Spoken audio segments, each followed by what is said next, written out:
A gunshot echoed through the valley as Grace Nichols ran from her burning farmhouse, the flames licking at the night sky and illuminating the horror that had just unfolded before her eyes. The year was 1878, and in the unforgiving territory of western Colorado, a widow with nothing was as good as dead. Grace collapsed on the dusty road leading away from what had once been her home, her lungs burning from the smoke and exertion. Her husband of 6 years, Malcolm, lay dead inside, killed by the same men who had set their modest homestead ablaze. The Blackwater gang had finally made good on their threats when Malcolm couldn't pay his debts. "You have until winter's end," they had warned months ago. Winter had ended 3 days past. With trembling hands, Grace brushed back strands of auburn hair that had fallen from her once neat bun. At 27, she had already known hardship, the daughter of unsuccessful prospectors. She had married Malcolm in hopes of stability. Now she had less than when she started. No home, no husband, and not a penny to her name.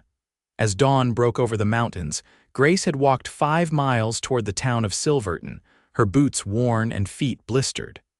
The dress she wore, her second best, was smudged with soot and torn at the hem. She carried nothing but a small locket containing a wisp of her mother's hair. The main street of Silverton was already stirring with early morning activity when Grace arrived. Miners headed to their claims, shopkeepers swept their boardwalks, and the saloon had just closed after a night of revelry. She felt the stares of townsfolk as she made her way to Sheriff Thomas's office, a small wooden building with a star-shaped sign hanging above the door. Sheriff Thomas, a man with graying temples and perpetually tired eyes, listened to Grace's account of the previous night with a grave expression. "Mrs. Nichols, I'm mighty sorry for your loss," he said, setting down his coffee mug. "But those Blackwater boys crossed into New Mexico territory last anyone heard, out of my jurisdiction." "They murdered my husband," Grace said, her voice steady despite the exhaustion weighing on her. "They took everything," the sheriff sighed.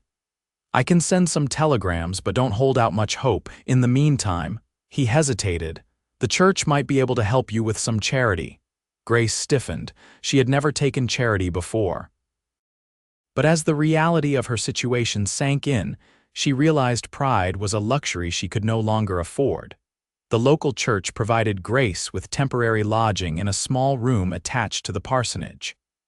Reverend Willis and his wife were kind, if distant, offering her meals and basic necessities.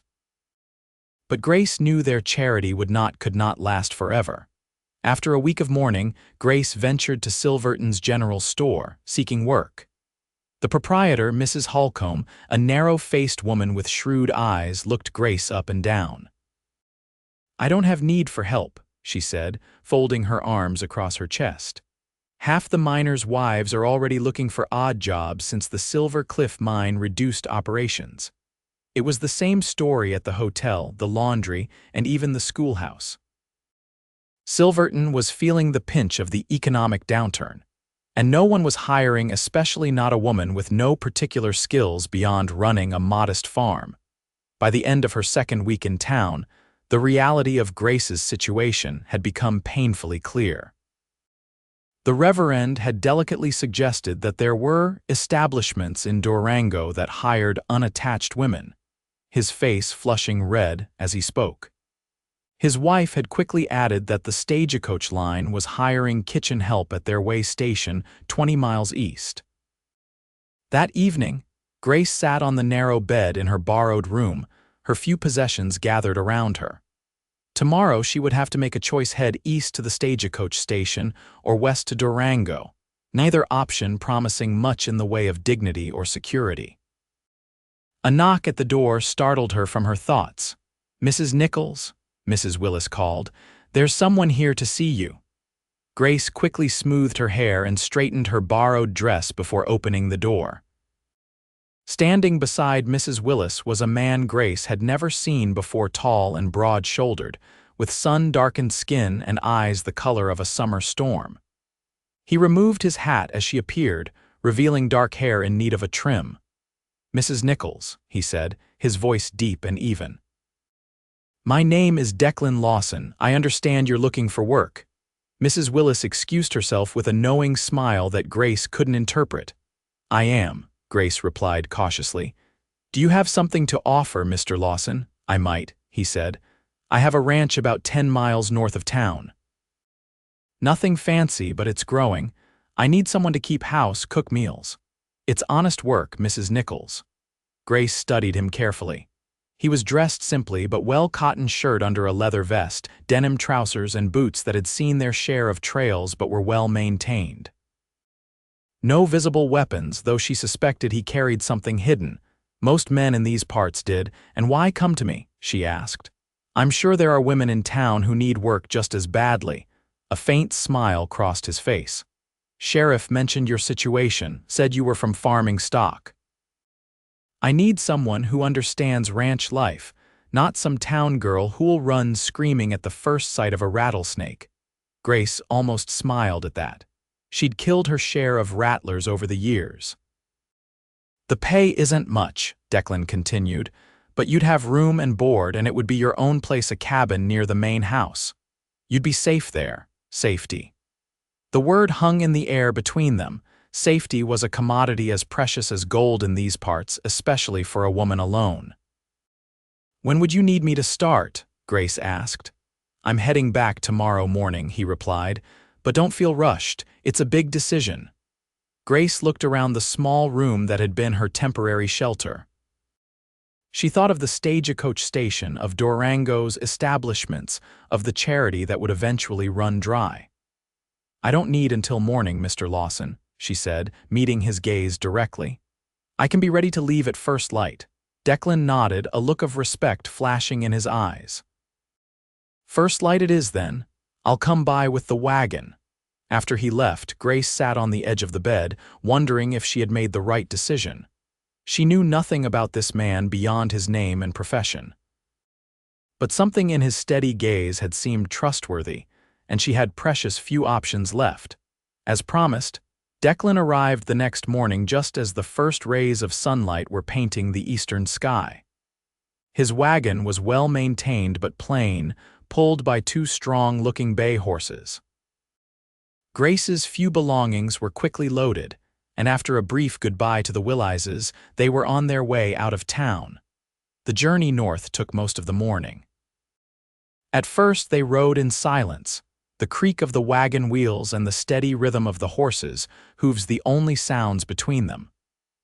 Eventually, Declan began pointing out landmarks and sharing bits of information about the area. "That's Thunder Ridge," he said, gesturing to a jagged line of peaks to the west. "Good hunting up there in the fall, and over there," he nodded toward a cluster of buildings in the distance, "that's what's left of Cooper's Mill." Was a boom town during the first silver strike, now just a handful of stubborn souls. Grace listened, grateful for the distraction from her thoughts. "How long have you had your ranch?" she asked. "Going on 5 years now," Declan replied. "Started with just 20 acres and a few head of cattle. It's up to 200 acres now with a decent herd." "You've done well for yourself," Grace observed. Declan shrugged, keeping his eyes on the trail. "Been lucky in some ways, had a good teacher in my uncle who ranched up in Wyoming. And I came out here with a bit of money saved from my time with the Union Army." "You fought in the war?" Grace asked, surprised. He didn't seem old enough to have fought in a conflict that had ended 13 years ago. "Joined up in '64, just turned 16, he said. "Lied about my age, of course. Spent most of my time marching around Virginia and freezing half to death." That would make him around 30 now, Grace calculated, not much older than herself. "My husband wanted to enlist," she said softly, "but his father was ill. He stayed to work their farm." Declan nodded, seeming to understand that she wasn't looking for pity. The war took enough men, some needed to stay and keep things running. They fell into silence again, but it was more comfortable now. As the sun climbed higher, the landscape began to change. The rocky terrain gave way to rolling grassland, dotted with stands of aspen and pine. In the distance, Grace could see cattle grazing black and brown specks against the green backdrop. "That's the north edge of my property," Declan said, pointing to a line of fencing that appeared as they crested a small rise. "The main house is just beyond that cottonwood grove." When they finally reached the ranch, Grace was pleasantly surprised. The main house was modest but solid, a two-story structure built of squared logs with a covered porch wrapping around two sides. Nearby stood a large barn, several corrals, and a bunkhouse. A little farther off, partially sheltered by a stand of aspens, was a smaller cabin. "That will be your place," Declan said, following her gaze to the cabin. "It's not fancy, but it's clean and sound. Used to belong to my foreman before he got married and moved into town." He helped her down from the wagon, then led her toward the cabin. Inside, it was indeed simple but clean: a main room with a stone fireplace, a small kitchen area, a bedroom just large enough for a bed and chest of drawers, and a lean-to addition that housed a bathtub. "There's a pump out back for water," Declan explained. "Outhouse is behind those trees." "I had Mrs. Peterson from town come out yesterday to give it a good cleaning. She stocked the pantry with some basics, too." Grace walked slowly around the space, running her fingers over the rough-hewn table, testing the chair by the hearth, peering out the small windows that offered views of the mountains to the west and the main ranch house to the north. "It's more than I expected," she said honestly. "Thank you." Declan shifted his weight, seeming almost uncomfortable with her gratitude. "Well, I'll let you get settled. Supper's at 6 in the main house, nothing formal, just me and the hands who aren't out with the herd." He turned to leave but paused at the door. "Mrs. Nichols, I want to be clear about something. You're here as my housekeeper, nothing more. Your cabin is your own and no one will bother you there. If anyone, including me, makes you uncomfortable, you just say the word." Grace was taken aback by his directness but appreciated it. "I understand, Mr. Lawson, and I'm grateful for the work." He nodded once, then left, closing the door softly behind him. Grace sank onto the chair by the fireplace, finally alone for the first time in weeks. The events of the past month washed over her: Malcolm's murder, the loss of their home, her desperate search for work in Silverton. Now here she was, miles from anywhere, in the home of a man she had just met. Yet somehow she felt safer than she had since the night of the attack. Over the next few weeks, Grace settled into a routine at the Lawson ranch. She rose early to prepare breakfast for Declan and his 4 ranch hands: Miguel, Josiah, Tom, and a young man everyone called Pickle. They were a diverse group, each with their own story but all respectful and polite in their own ways. The work was hard but familiar. Grace cooked, cleaned, mended, and kept the main house in order. She also took it upon herself to tend a small vegetable garden behind her cabin, using seeds she had found in the pantry. Declan himself was often gone from sunrise to sunset, working with the cattle, mending fences, or riding into town for supplies. When he was present, he was unfailingly polite but reserved. He ate what she prepared with appreciation, answered her questions about the running of the ranch, and occasionally shared stories from his travels, but he never intruded on her privacy or asked personal questions. One evening, about a month after her arrival, Grace was returning to her cabin after serving supper when she heard the sound of a harmonica coming from the direction of the corral.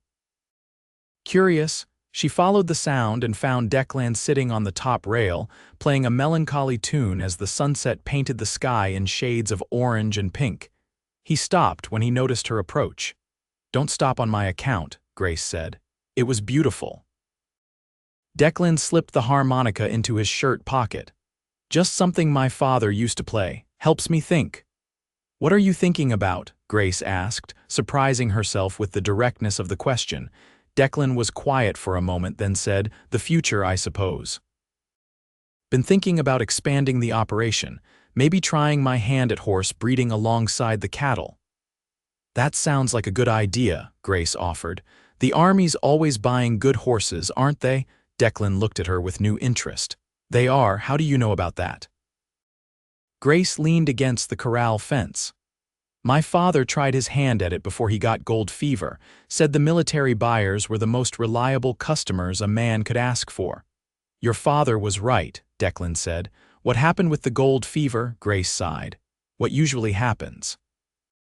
He spent years chasing rumors of strikes from California to Colorado, never found more than enough to keep going to the next claim. She paused, memories washing over her. My mother died of fever when I was 16. Father lasted another 3 years before pneumonia took him one winter. I'm sorry, Declan said softly. Grace shrugged. It was a long time ago. I met Malcolm soon after and well, you know how that ended. They stood in silence for a moment, watching as the first stars appeared in the darkening sky. My wife died, Declan said suddenly. 4 years ago. Childbirth, lost the baby too. Grace turned to look at him, but his gaze was fixed on the horizon. I'm sorry, she said, echoing his earlier sentiment. I didn't know you were widowed as well. Don't talk about it much, he admitted. Came out here not long after, needed a fresh start. I understand that need, Grace said quietly. Their eyes met then, a moment of shared understanding passing between them. For the first time, Grace saw Declan not just as her employer, but as someone who had experienced the same kind of loss she had. The moment was broken by the sound of hoofbeats approaching. They both turned to see Miguel riding in, his expression urgent. Boss, rustlers hit the north pasture. They got at least 20 head. Declan was instantly alert, all trace of vulnerability gone. Get the others. We ride in 5 minutes. As Miguel galloped toward the bunkhouse, Declan turned to Grace. Don't wait up. This could take all night. Be careful, she said, surprising herself again with the concern in her voice. Declan nodded once, then strode toward the barn, his posture tense and purposeful. That night, Grace found it impossible to sleep. She paced her small cabin, listening for the sound of returning riders, imagining all manner of terrible scenarios. Cattle rustling often turned violent, and Declan and his men were outnumbered if Miguel's report was accurate. It was nearly dawn when she heard horses approaching. Grace threw a shawl over her nightdress and hurried outside. 5 riders emerged from the pre-dawn shadows, all accounted for, much to her relief. But as they drew closer, she saw that Declan was slumped forward in his saddle, supported by Miguel, who rode alongside. He's been shot, Miguel called out as they approached. Not too bad, but he's lost blood. The next hours were a blur of activity. The men carried Declan into the main house while Grace prepared hot water, bandages, and the medical supplies she found in a cabinet in Declan's study. The bullet had grazed his side, tearing through flesh but missing anything vital. Still, the wound was deep, and infection was a real concern. Grace cleaned and bandaged the wound, her hands steady despite her inner turmoil. Declan drifted in and out of consciousness, occasionally muttering something about the rustlers or the cattle. Will he be all right? Pickle asked, hovering anxiously in the doorway of Declan's bedroom. If we can prevent infection, yes, Grace replied, placing a cool cloth on Declan's forehead. Someone should ride for the doctor in Silverton. Already sent Tom, Miguel said, but it'll be hours before he gets back. Then we'll manage until then, Grace said with more confidence than she felt. For the next 2 days, Grace barely left Declan's side. She changed his bandages, spooned broth into him when he was conscious enough to swallow, and bathed his face and chest when fever set in. The doctor finally arrived, commended her care, left some powders for the fever and pain, and promised to return in a week if needed. On the 3rd night, Declan's fever broke. Grace was dozing in a chair beside his bed when she felt a touch on her hand. She opened her eyes to find Declan watching her, his gaze clear for the first time in days. You're still here, he said, his voice rough from disuse. Where else would I be? Grace replied softly. Thank you, he said. Miguel told me you haven't left my side. Grace felt a blush warm her cheeks. I was just doing what needed to be done. No, Declan said, his hand still resting on hers. You did more than that. A comfortable silence fell between them, broken only by the soft crackling of the fire in the grate. Did you get the cattle back? Grace finally asked. Declan's expression darkened. Some lost 8 head, but we caught 2 of the rustlers, the others got away. And that's how you were shot, he nodded. One of them got off a lucky shot as they were fleeing, could have been worse. It nearly was, Grace said, remembering the fear she had felt when she first saw the wound. Declan's gaze softened as he looked at her. You were worried about me. It wasn't a question, but Grace answered anyway. Of course I was.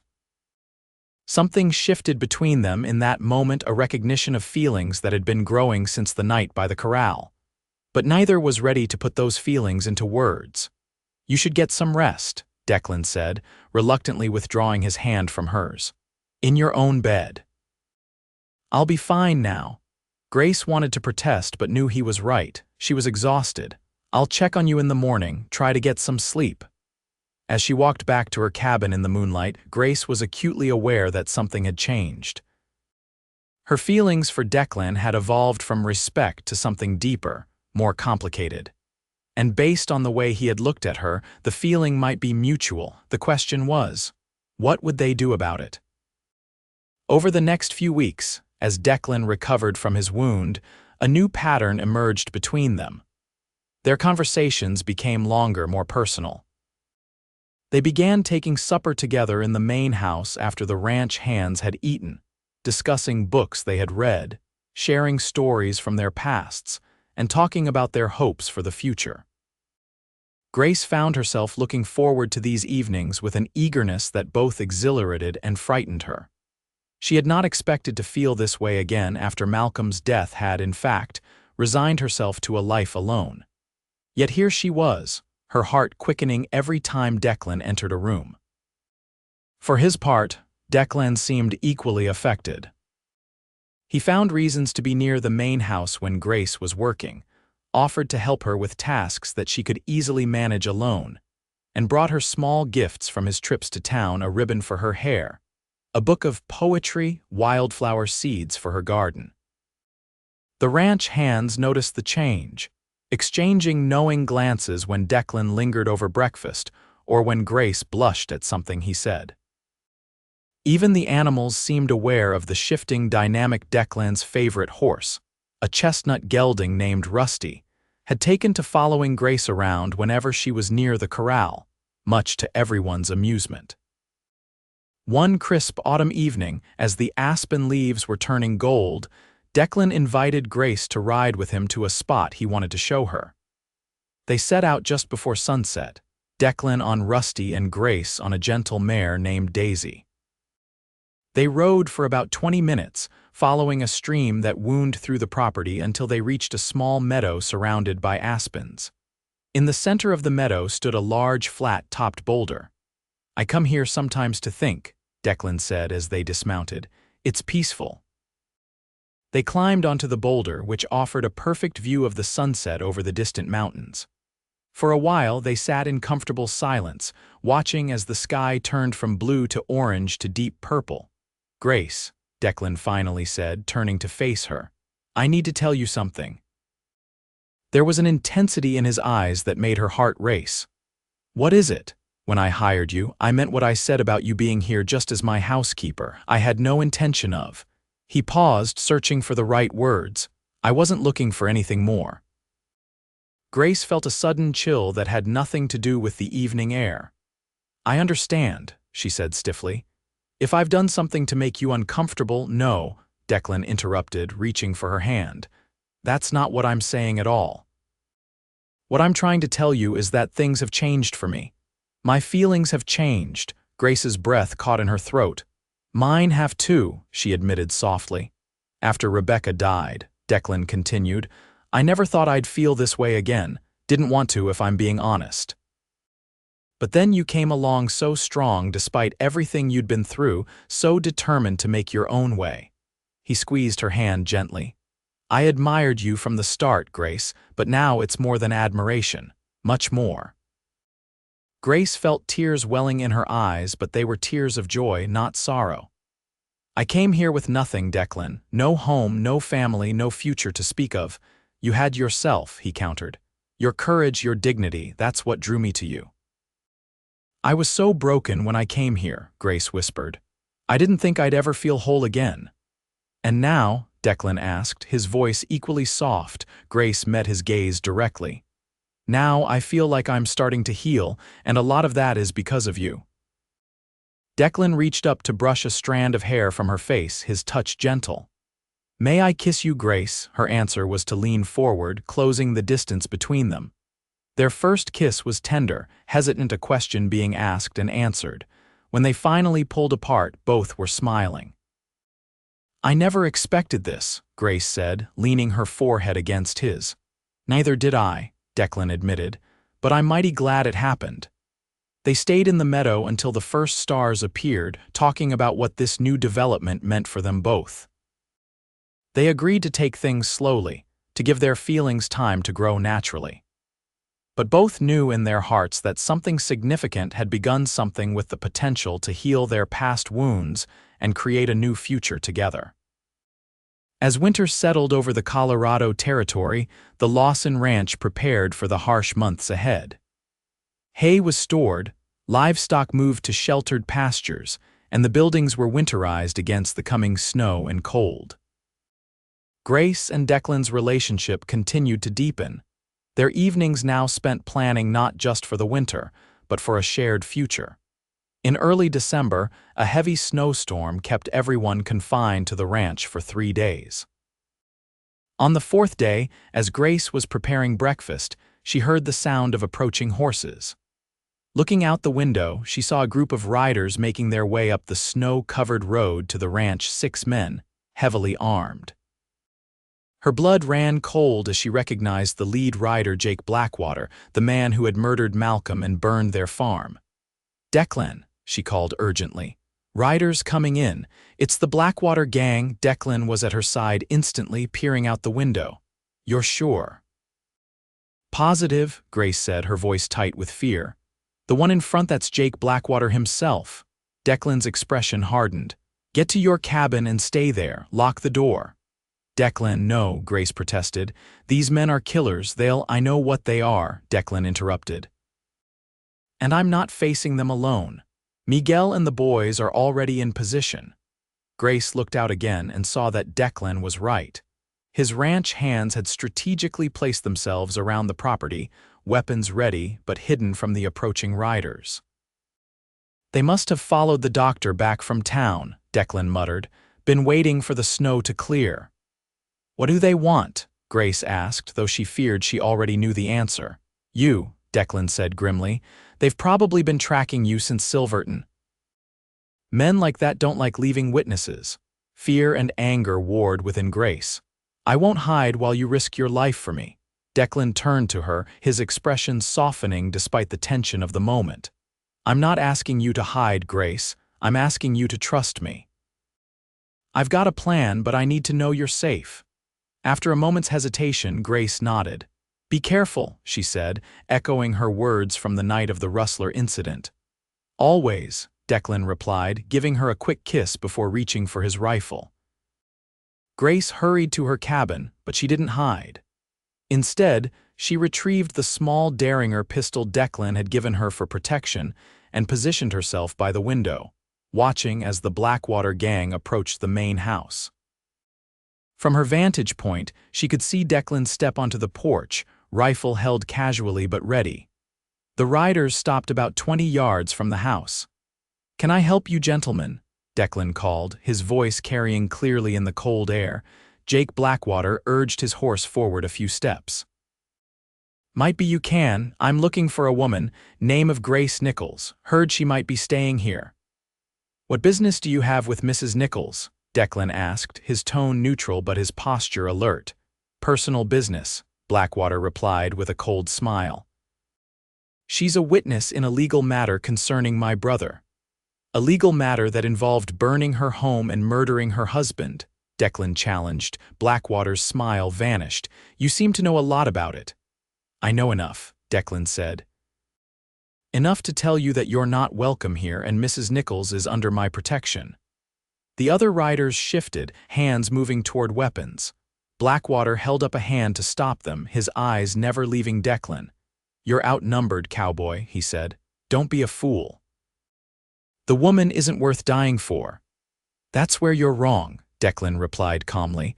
"But if you want her, you'll have to go through me and my men."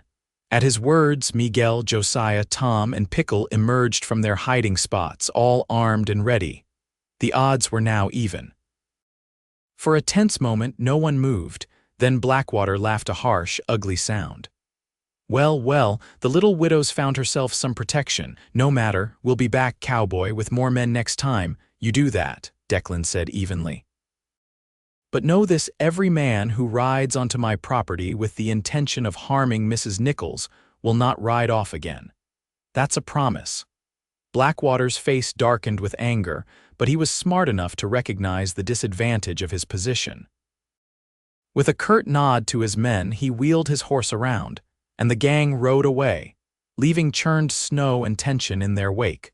Grace watched until they disappeared from sight, then rushed out to join Declan on the porch of the main house. "They'll be back," she said, her voice trembling despite her efforts to stay calm. "I know," Declan replied, wrapping an arm around her shoulders, "but we'll be ready. And in the meantime, I'm sending word to the territorial marshal. It's time the Blackwater gang answered for their crimes." True to Declan's prediction, the Blackwater gang returned 2 weeks later, this time with 15 men. But they found the Lawson ranch prepared. Not only were Declan and his hands ready, but several neighboring ranchers had come to stand with them, alerted by Declan's warnings about the dangerous gang. The ensuing confrontation was brief but intense. Outgunned and outmaneuvered, the Blackwater gang suffered several casualties before retreating. Jake Blackwater himself was wounded and captured, along with 3 of his men. The territorial marshal arrived the following day to take the prisoners to Denver for trial.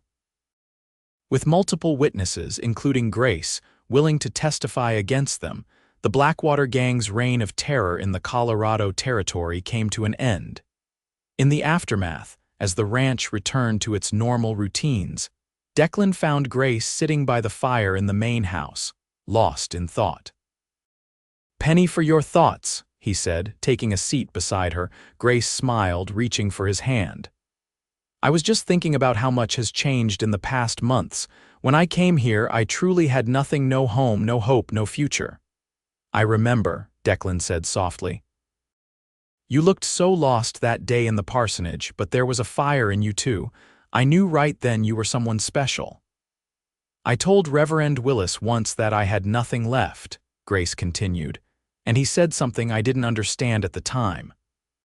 He said, 'You have yourself, Mrs. Nichols, and sometimes that's enough to start over.'" Declan squeezed her hand.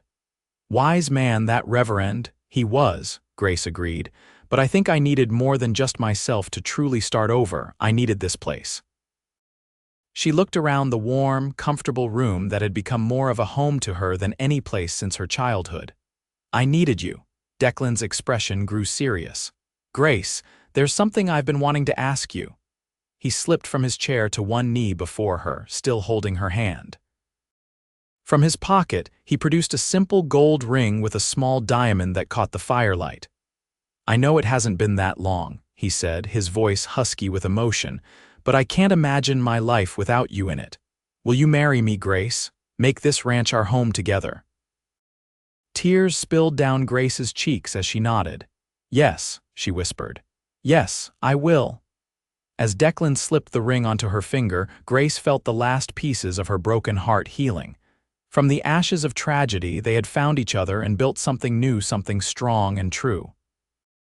"I love you, Declan Lawson," she said, leaning forward to kiss him. "And I love you, soon-to-be Mrs. Lawson," he replied with a smile. Spring came early to the Colorado Territory that year. As the snow melted and the first wildflowers appeared on the mountainsides, Grace and Declan were married in a simple ceremony on their ranch, surrounded by friends from neighboring homesteads and from Silverton. Standing hand in hand beneath an arch of early blooming roses, they exchanged vows that acknowledged their past losses but focused on their shared future. Reverend Willis, who had made the journey from Silverton for the occasion, reminded them and all present that from the depths of grief could come the greatest joy. if one had the courage to open one's heart again. As the guests celebrated with food, music, and dancing, Declan led Grace away for a moment of privacy near the aspen grove where they had first confessed their feelings. "Happy, Mrs. Lawson?" he asked, his arms encircling her waist. "More than I ever thought possible," Grace replied, leaning into his embrace. "A year ago I had nothing, now I have everything I could ever want." "You never had nothing, Grace," Declan said softly. "Even at your lowest point you had strength, courage, dignity. That's what drew me to you from the start." Grace turned in his arms to face him. "I remember that day in the parsonage when I told you I had nothing left, and you said, 'You have me,'" Declan finished, brushing a gentle kiss against her forehead, "and you always will." As they rejoined their guests, Grace couldn't help but marvel at the journey that had brought her to this moment. From the ashes of her old life, a new one had emerged stronger, richer, and filled with a love she had never dared to hope for. In finding Declan, she had found not just a husband, but a home, a future, and the healing her heart had so desperately needed. And as the sun set on their wedding day, painting the Colorado sky in brilliant hues of orange and purple, Grace knew with absolute certainty that she had found where she belonged beside the man who had seen her value when she believed she had nothing to offer, and who had given her everything in return.